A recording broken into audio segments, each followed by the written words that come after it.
प्रेम से बोलिए सच्चे दरबार के। ओम जयंती मंगला काली भद्र काली कपालिनी दुर्गा क्षमा सेवा धात्री स्वाहा स्वधा नमोस्तुते।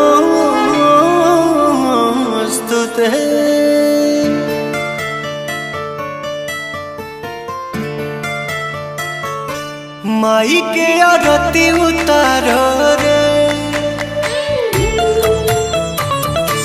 मंगल गीत गाओ रे।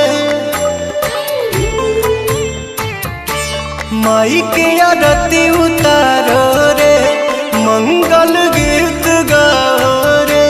बड़ा भाग्य माई घरवा तयली तरल अंगनवा जे पौआई धैली। घिउआ के दिया जरा रे मैया जी के भोग लगाओ रे। माई के आरती उतारो रे मंगल गीत गाओ रे। जय जय जय माँ जय माँ जय जय जय माँ जय माँ।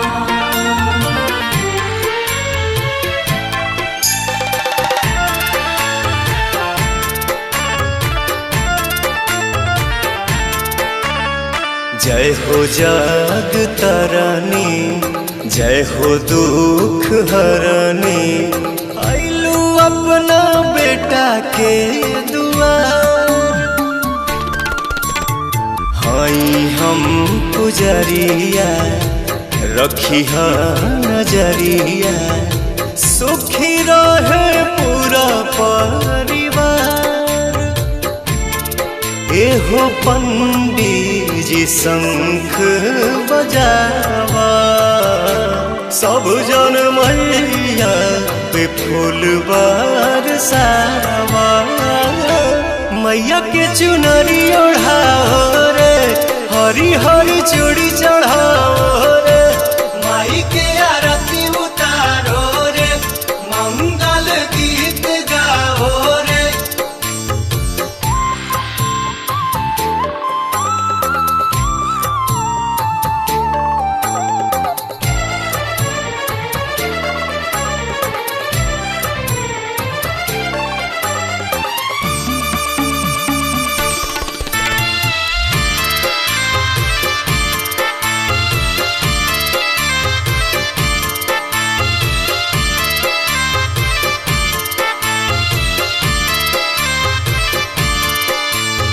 पहले सब देवता करे खाती नेवता सज गइल सच्चा दरबार।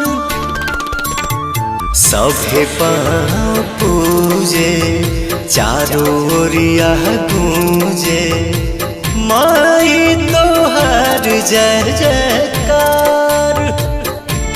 श्याम देहाती आजाद गीतिया लिखले पवन तोहर गावे के भजन सिखले। रानू अमित घंटी बजाओ रे संतोष दीपक टीका लगाओ रे। माई के आरती उतारो रे मंगल गीत गाओ रे।